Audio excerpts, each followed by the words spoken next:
Le grand oral RTBF le soir, Jacques Kremers. Madame, Monsieur, bonjour, bienvenue dans le Grand Oral, l'interview d'une personnalité par 3 journalistes des rédactions de la RTBF et du Soir. Et aujourd'hui, nous recevons un historien, c'est Henri de Leersnijder. Bonjour. Bonjour.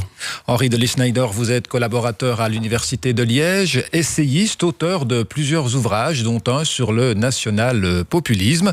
Au sommaire de cette émission, l'élection de Donald Trump, tout d'abord, à la présidence des États-Unis. Est-il un populiste ou un pragmatique? Ce sera avec vous, François Mathieu, rédacteur en chef adjoint au journal Le Soir. Oui, bonjour. Alors, le mot populisme n'a jamais été aussi souvent prononcé ces derniers mois. Trump doit en avoir les oreilles qui sifflent. C'est évidemment à lui que l'on pense immanquablement quand on parle de cette notion complexe. On verra ça avec vous.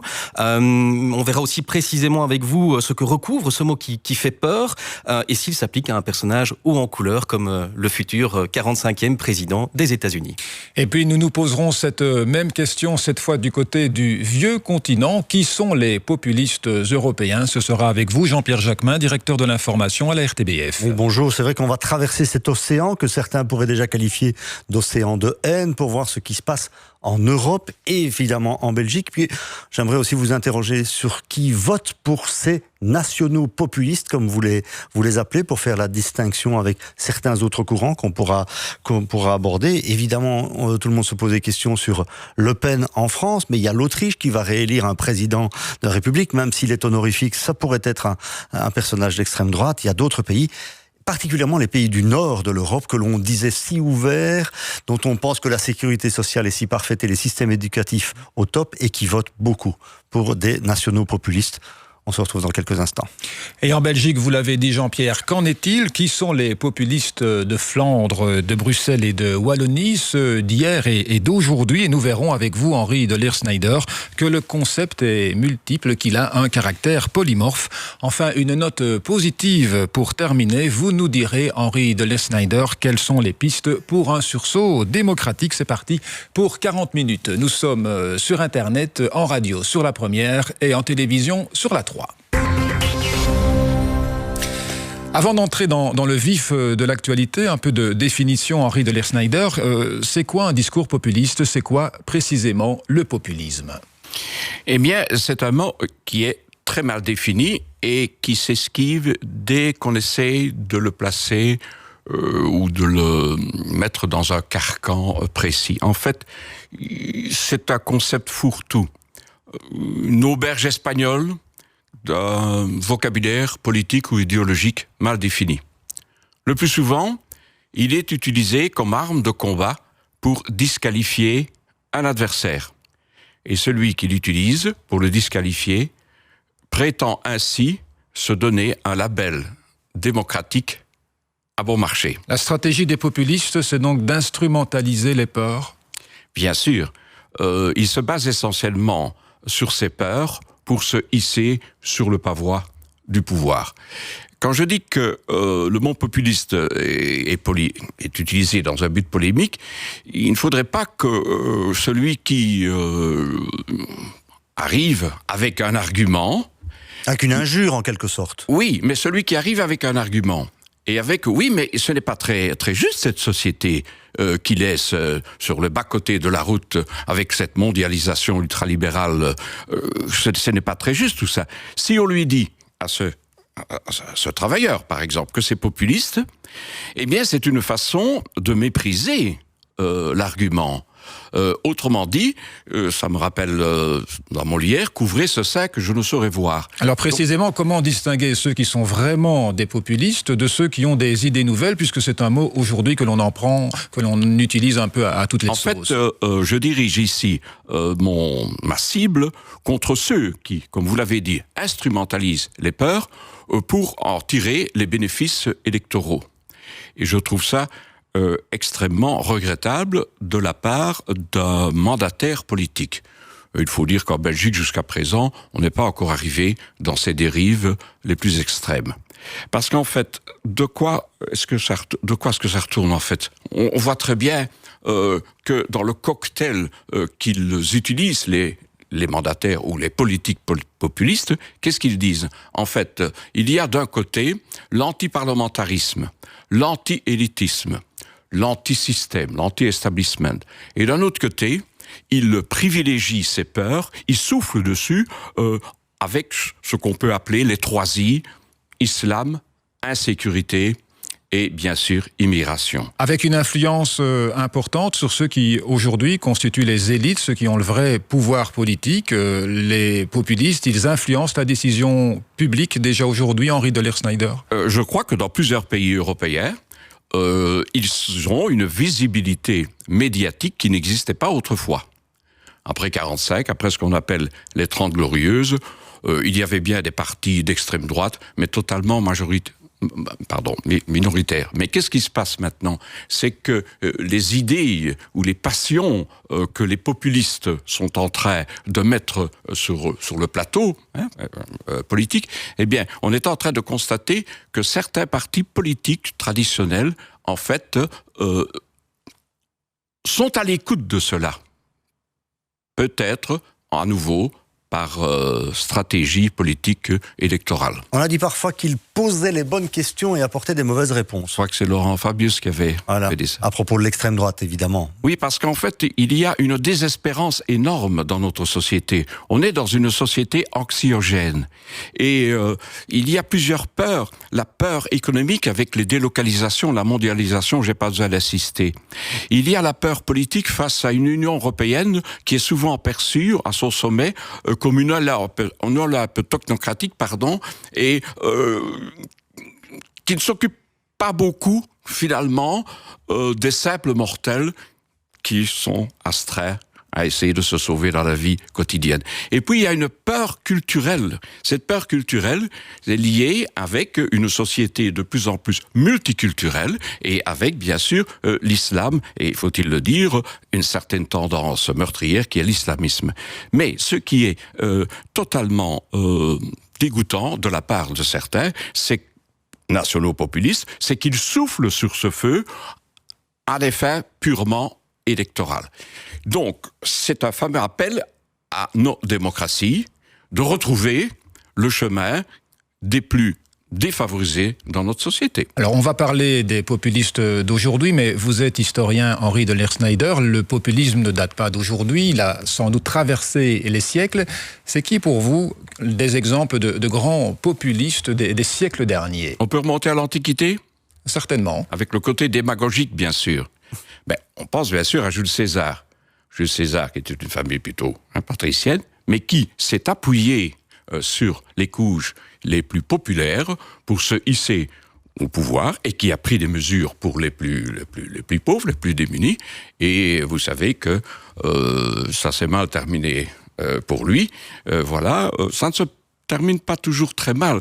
Parce que pour certains, par exemple, je peux parler d'un certain Hitler, vous savez que ça c'est à quoi ça aboutit dans notre société. Parce qu'en fait, les dérives populistes, lorsqu'elles sont alliées au nationalisme, ça arrive tôt ou tard à des dictature, et ce sont les valeurs démocratiques qui disparaissent. Voilà, un peu d'histoire, et on a donc aussi défini le concept de populisme. On va à présent s'intéresser à ce qui se passe aujourd'hui, aux populistes ou aux présumés populistes d'aujourd'hui, avec tout d'abord ce qui se passe aux États-Unis.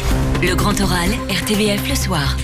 Aux États-Unis, où le milliardaire Donald Trump a gagné les élections du 8 novembre dernier après une campagne marquée par des insultes et des polémiques avant de changer de style. Alors, est-ce un populiste ou un pragmatique, comme l'a dit l'actuel président Barack Obama? Vos commentaires et vos réactions sur ce thème, c'est avec François Mathieu. Monsieur de Leers-Snyder, bonjour. Bonjour. Alors, je vais prendre juste 2 petites citations du best-seller de Monsieur Trump.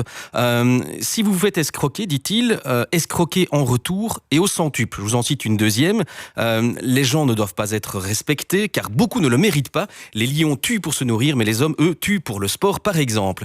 Ces 2 petites citations, je pourrais y ajouter ce que tout le monde évoque quand on parle de Donald Trump, le renvoi de 3 millions d'immigrés. On a parlé de 11 au départ. Il a parlé de 11 millions au départ.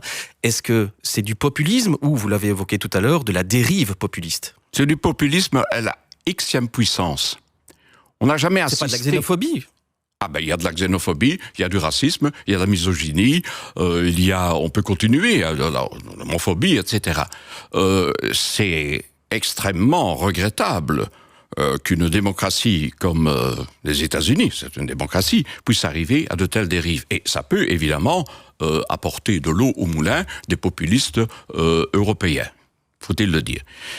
Évidemment que c'est du populisme avec en plus une dose de cynisme éhonté et une vulgarité jamais atteinte. Voilà. Alors on a beau dire, oui, mais il a déjà un peu amadoué son propos, ça va peut-être aller mieux, c'est un pragmatique.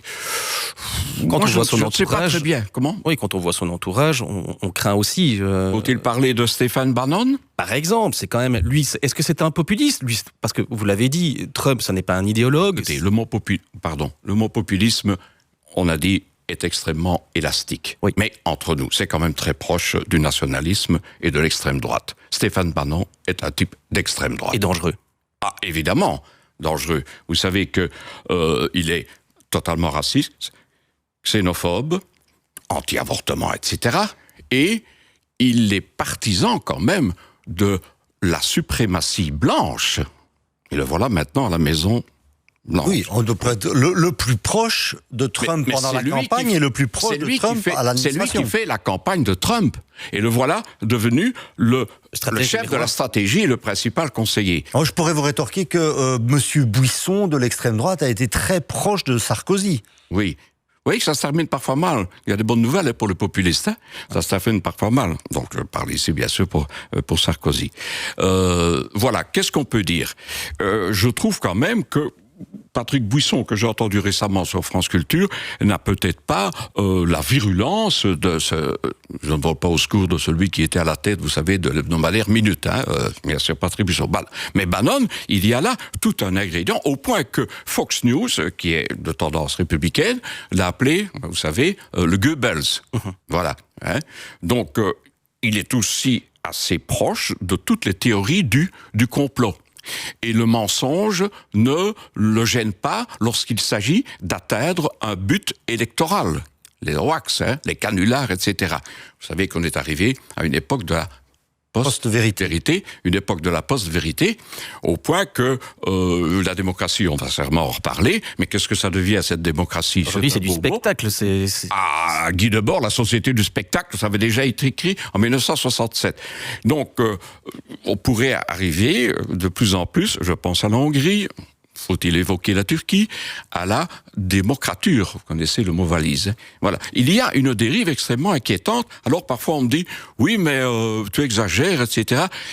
Moi, je ne sais pas très bien. En fait, les prévisions sont toujours hasardeuses lorsqu'elles portent sur l'avenir. Mais tout de même, il y a quand même des tendances lourdes qui sont en train de se placer, de se faire de plus en plus prégnantes. Comment expliquer qu'un pays comme les États-Unis, un pays ouvert, qui a par exemple un sol migratoire qui est 5 à 10 fois supérieur à celui de la France, ait été aussi réceptif aux propos de Donald Trump et de là à les lire jusqu'à la surprise totale de tout. On sent bien qu'il y a une coupure aux États-Unis pour caricaturer la côte Est et les plus jeunes, plutôt bien sûr pour Hillary Clinton. Ce modèle-là est la côte Ouest. vacille quand même. Oui, la vacille aussi, bien sûr.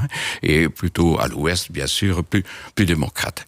Mais je me demande parfois si la guerre de sécession est totalement terminée. Elle se termine en 1865, mais tout de même, n'y aurait-il pas dans le Sud profond une angoisse à nouveau, voire une jalousie de ce qu'on appelle les petits blancs qui se sentent largués, etc.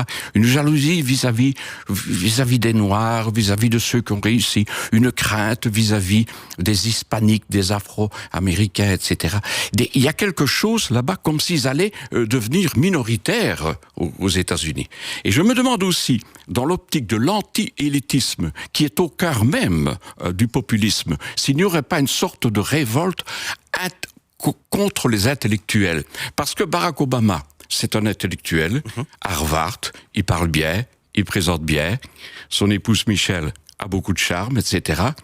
Et je crois qu'on ne prend pas suffisamment en compte dans l'histoire, et donc dans la politique en général, le rôle du ressentiment. Or, chez ces ruraux qui se sentent largués, économiquement des ouvriers avec une part tellement importante des industries qui disparaissent, il y a ce besoin quelque part de se retrouver, voire, je mets ça entre guillemets, de se venger, parce que on ne peut jamais en vouloir aux gens qui se sentent malheureux.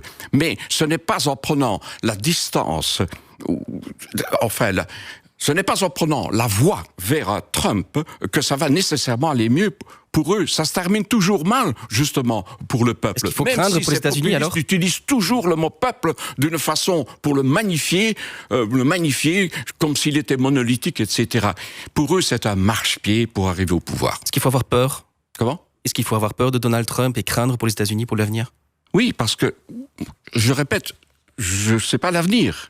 Mais tout de même, avec des conseillers qu'on vient d'évoquer, avec un autre vice-président qui se dit « Je suis chrétien, conservateur, républicain et dans l'ordre ». Petite note positive tout de même, on a quand même vu au cours des débats, notamment entre Sanders et Clinton, qu'il y avait du fond. On a vu toute une mouvance politique, notamment chez les millennials, les jeunes, qu'il y avait un engouement retrouvé pour la politique. Est-ce que là, il y a quand même pas j'allais dire, vous évoquiez tout à l'heure le sursaut politique, mais quelque chose un peu plus positif qui pourrait quand même donner espoir dans l'avenir aux États-Unis notamment.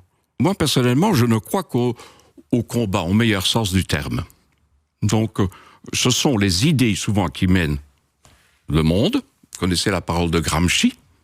D'ailleurs, Patrick Buisson, c'était son combat. Le combat était culturel. Mais, puisque je cite Gramsci, et comme je suis un peu, apparemment ici, un lanceur d'alerte, Gramsci, qu'est-ce qu'il disait ? Le vieux monde se meurt, le nouveau peine à naître, et dans ce clair-obscur apparaissent des monstres. Alors nous allons revenir précisément du côté du vieux monde, du vieux continent et revenir de ce côté de l'Atlantique, Henri de Leer-Snyder, avec un petit tour des capitales européennes qui sont effectivement les populistes européens. Un peu d'histoire aussi, c'est avec vous Jean-Pierre Jacquemin. Oui, parce que l'Europe et le populisme, ça ramène évidemment avec le terme que vous utilisez, national-populisme, aux années 30. Est-ce que vous pensez qu'il y a des comparaisons valables ? Je vous poserai bien la question, est-ce que Trump égale Hitler ? Vous allez me dire, sans doute non, mais à certains aspects. Mais en Europe, est-ce qu'il y a des comparaisons valables ? Je dirais, de la part de ceux qu'on appelle les déboussolés, les ignorés, ceux que vous appeliez les petits blancs, que Hillary Clinton a appelé les déplorables, et que l'on insulte de temps à autre. Est-ce que vous avez ce sentiment que ça nous vient, ces monstres qui sortent, selon Gramsci, nous viennent en Europe également ? Je crois que les démocrates doivent tout faire pour que ces monstres n'apparaissent pas. Je crois que c'est un ancien président de la République fédérale allemande qui avait dit, au début des années 30, à l'extrême début, en Allemagne, il n'y avait pas trop de nazis. Il n'y avait pas assez de démocrates. Donc, de l'importance de créer des cordons sanitaires et peut-être de ne pas se disputer si on est plutôt de cette tendance gauche, etc., ou en libéraux, bien sûr, entre différentes factions. Faut-il rappeler que De Grelle, qui était le premier De Grelle en 1936, c'est un populiste, hein. Vous savez qu'il a inventé le mot Boxster. Un bon catholique de droite. Oui, donc il est, bien sûr, c'est Monseigneur Picard qui l'avait engagé pour la revue, dans la tendance Christ III Rex, etc., etc. Oui, mais je reprends ce mot bankster. Donc c'était l'acronyme entre banquier et gangster. C'est un petit peu le sentiment qu'on peut avoir par rapport à Goldman Sachs, par rapport à cette crise de 2008 qui a ravagé en partie l'économie et qui a laissé pas mal de gens et je sur le côté. Que Bannon était là à un moment donné. Hein. J'ai Goldman Sachs, oui, bien sûr. Mais il est passé dans plusieurs... Mais donc ça veut dire quoi ? Qu'on ne pourrait pas critiquer le système financier ? Qu'on pourrait se dire que la mondialisation, finalement, il vaut mieux la défendre pour sauver la démocratie que de l'attaquer, comme le font les populistes ? Il faut évidemment attaquer ce système, excusez-moi d'utiliser ce mot, mais toujours dans le sens démocratique, bien sûr, hein, ce système qui est en train de broyer les peuples, et en fait, même Barack Obama vient de dire que l'austérité, c'est pas nécessairement ce qui mène à la prospérité. Ben, voilà qui commence à parler comme les altermondialistes ou les économistes intérieurs. On aurait peut-être pu le dire un peu plus tôt.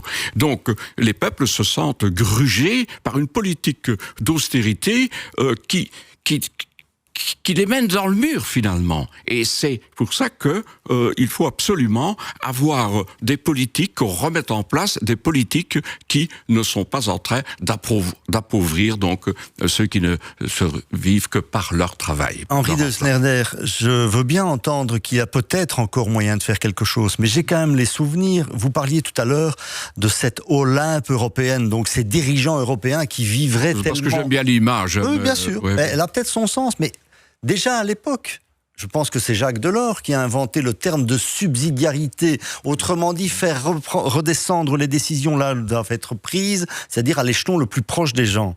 Jacques Delors, il y a une génération qui est, depuis qu'il est parti. Qu'est-ce qui pourrait changer maintenant? Qu'est-ce qui ferait qu'il y aurait une réelle volonté de se ressaisir? J'ai pas eu le sentiment que du côté de Jean-Claude Juncker, il y avait tout d'un coup l'envie de faire en sorte que la mondialisation, le libre-échange et tout ça soit davantage régulé.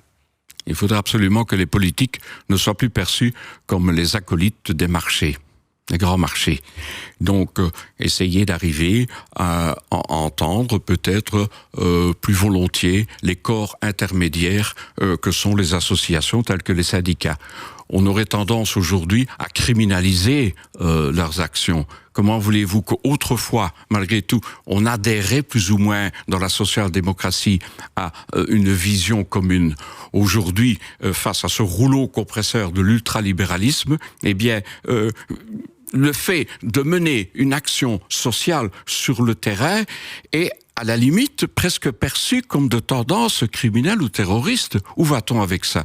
Donc, développer des politiques sociales et redonner au projet européen une dimension sociale sans quoi on ne peut arriver à rien si les peuples se sentent meurtris. Et on comprend très bien qu'ils se mettent en colère. Mais le problème, c'est que parfois, il y a des colères qui ne sont pas qui n'aboutissent pas à plus de démocratie. Parce que la colère peut exister dans la mesure où elle est toujours appuyée par la raison. Et on comprend très bien qu'au moment des élections, on veut secouer le cocotier, mais on l'a vu aux États-Unis très récemment, ce n'est pas pour ça qu'on retourne vers le bercail de la raison. Alors, revenons à l'Europe. Vous citez dans votre livre la Finlande, en vous disant qu'il y a des populistes, des nationaux populistes qui montent en Finlande et on ne trouve pas vraiment les raisons. Il n'y a pas de confrontation avec une immigration, il n'y a pas nécessairement une grande insécurité. Comment vous l'expliquez alors? En fait, le populisme est né dans les pays scandinaves. Au début des années 70, en fait, c'est tout un mouvement antifiscaliste. Petit à petit, avec l'arrivée, notamment au Danemark, etc., avec l'arrivée d'immigrés, notamment musulmans, eh bien, il y a eu une inflexion, si vous voulez, de ces pays vers une sorte de crainte. Oui, mais avec les immigrés, et ce sont des Somaliens plutôt, donc en Finlande, est-ce que nous n'allons pas perdre notre État-providence? C'est bien la preuve qu'il peut exister un populisme patrimonial. Qu'est-ce que ça signifie? Je schématise. Moi, j'ai travaillé toute ma vie. J'ai payé donc mes impôts, etc. Mais avec cette arrivée d'immigrants, est-ce que je vais encore pouvoir bénéficier de ce que l'État a pris pour assurer mes vieux? C'est le populisme version, j'allais dire, poujade, le poujadisme. On va me prendre de l'argent. Le mot poujade. Mais ce n'est pas l'extrême droite, ça. Ce n'est pas la haine et ce n'est pas le racisme. Oui, mais parfois, ça flirte avec la haine, hein. C'est ça le danger. Parce qu'on ne sait pas très bien jusqu'où ça peut aller. La haine, ça viendrait de la défense de mon portefeuille. Ça peut exister comme ça. Je crois que le fameux dimanche noir en Belgique, lorsque le Vlaamsblok est en train d'avoir le résultat, en fait, c'est à Schoten, dans les quartiers les plus huppés, les plus aisés, que le Vlaamsblok remporte le plus de voix.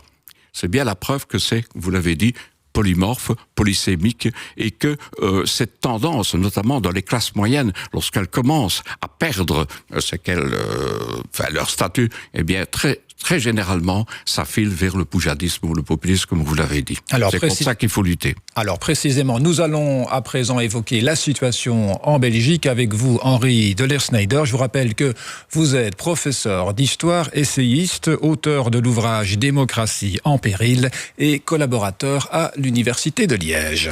Le Grand Oral, RTBF le soir.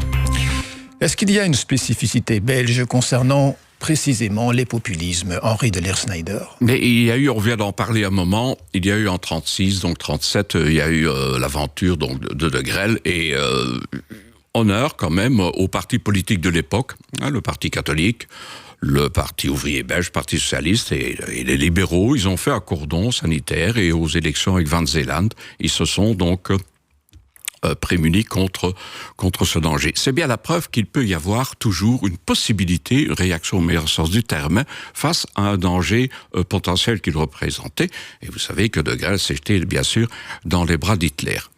Alors, spécificité belge, il y a quand même, j'ai peine à le dire, mais quand même un peu de Belgique. Il y a deux différences. Si je parle de la Wallonie, eh bien, pourquoi est-ce que dans la Wallonie, le populisme jusqu'à présent ne prend pas? Ça pourrait toujours arriver s'il y avait un leader comme ce qu'on appelait le beau Léon, etc.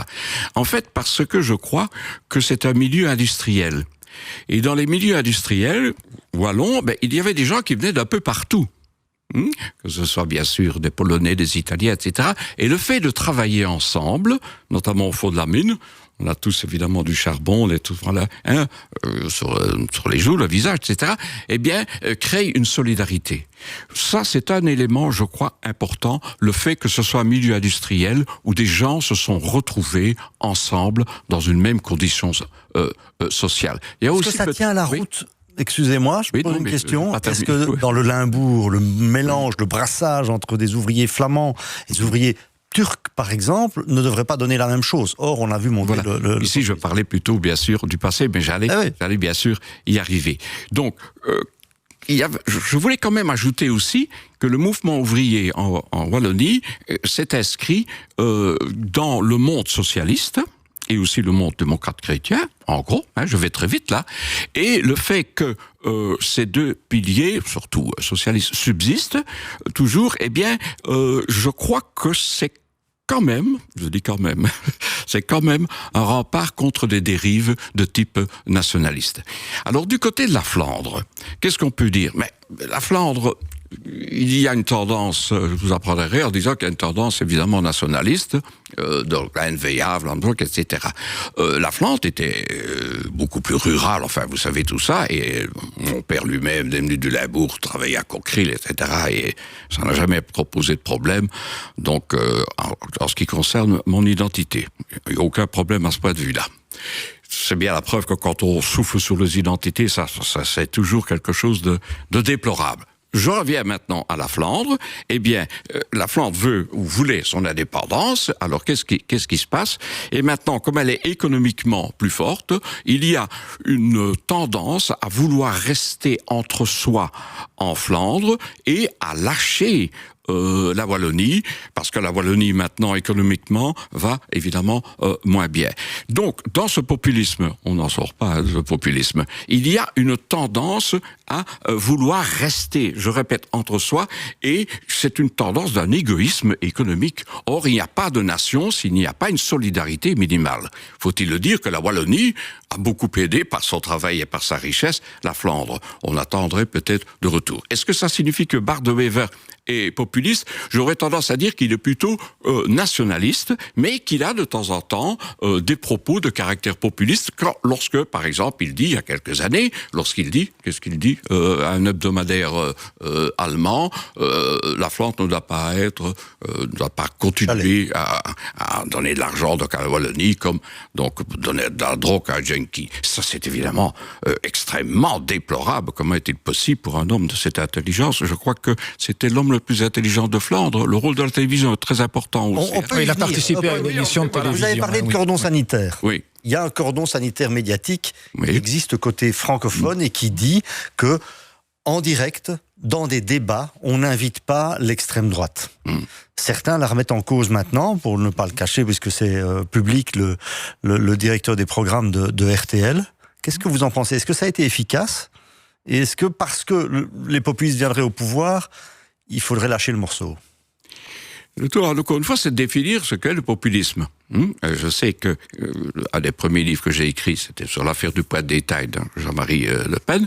Je comprends très bien que Jean-Marie Le Pen, qui était fascisant, pas besoin d'assister. Je comprends très bien qu'on ne voulait pas, et Anne Sinclair n'a jamais voulu inviter à 7 sur 7, etc. Quant à savoir maintenant, avec Marine Le Pen, qui essaie, elle, de se donner de la respectabilité, je crois qu'il y a un autre danger. Quand on s'attaque trop à quelqu'un, parfois, à son corps défendant, on lui fait de la publicité. Je sais que c'est pas facile pour vous, les professionnels de médias. Non, mais on sait que les médias sont quelque part perçus comme étant les défenseurs de l'élite. Pour ceux qu'on appelle les déboussolés, les oubliés. Oui. Ça me fait toujours sourire, cette histoire d'élite, parce qu'on n'attaque jamais l'élite sportive. Ça, c'est normal. Vous avez remarqué ça. Voilà. Bon, parfois, on se pose des questions sur leur argent. Oui, vous vous posez des questions. Vous êtes des journalistes d'investigation. Je vous félicite. Oui, parce que parfois, maintenant, enfin voilà. Donc, tout ça pour dire, je ne sais pas très bien quelle est le tout, c'est de définir exactement ce qu'est quelqu'un d'extrême droite, parce que nous, en Wallonie, on a été traités de communistes par un commissaire, là. Voilà. Mais je voudrais insister sur... je sais que l'extrême droite existe et qu'elle n'a pas nécessairement le visage des fascistes et des nazis, donc des années 30. Mais je voudrais peut-être insister sur des éléments des médias. N'y aurait-il pas tendance, à un certain moment, à trop privilégier la castagne et à ne pas suffisamment montrer des éléments positifs, des initiatives citoyennes, il en existe à Molenbeek, etc. Est-ce que je ne mets pas tous les médias dans le même paquet. On y fait référence tout de même. Je veux dire, il y a des chantiers des idées qui ont été initiés du côté du PS, du côté du MR. Un manifeste est sorti la semaine dernière. On y a quand même donné un écho relativement important. Est-ce que toutes ces initiatives, c'est ça le sursaut qui va faire en sorte que le cordon sanitaire ne tombera pas et que le populisme sera réfréné ? Je crois aux initiatives de la base, énormément, mais à un moment donné, ce qui est à la base doit penser à la verticalité. Attention, qu'est-ce que ça signifie ? Que toutes ces... oui, tout ce qui se met en place, notamment au niveau des jeunes, parce qu'ils sont en train de créer petit à petit, le consumérisme ne peut pas durer tel quel, ils sont en train de créer des façons de vivre et des pratiques qui existaient pour nos grands-parents ou quoi. Mais à un moment donné, pour que ça prenne forme et pour que ça s'installe, il faudrait peut-être créer ou insuffler, soit dans les partis politiques traditionnels, soit en créer d'autres, basés sur le goût de la solidarité, le but, la vision de la justice, créer un mouvement, donc autrement dit se fédérer. Les partis peuvent encore exister ? Vous pensez qu'ils ont encore un avenir tel qu'ils sont maintenant ? Je crois que les partis sont en train de se liquéfier. Il y en a qui montent, là, le PTB, etc. Ouais, voilà. Donc, quelque part... Des populistes. Ça, voilà. Le problème, encore une fois, le mot fourre-tout. C'est vrai que quand, en 2010, le PTB fait une campagne contre le cirque politique, là, je ne suis pas d'accord. Parce que ça, c'est du populisme. Mais le fait, peut-être aussi, aller chercher l'argent chez les plus riches, etc. Mais tout de même... Si la social-démocratie, qu'on vient d'évoquer, le PS, ne parvient plus à donner le cap, à donner une vision de plus de justice, mais qui suis-je ? Je parle comme le pape. Qui suis-je pour protester pour dire que des travailleurs vont vers quelque chose qui leur permet d'avoir un sursaut d'espérance. Est-ce que cette dimension sociale, cette dimension de justice, oui, c'est ça le facteur qui empêche une crise économique de devenir, de se muer en crise de système et donc de voir le populisme gagner ? C'est juste ça ? L'histoire du PTB populiste, etc. Il y a une grosse différence. Une abyssale différence avec les nationaux populistes, c'est le titre de mon livre, le nationalisme. Eh bien, en fait, c'est qu'il n'y a jamais d'attaque contre les immigrés.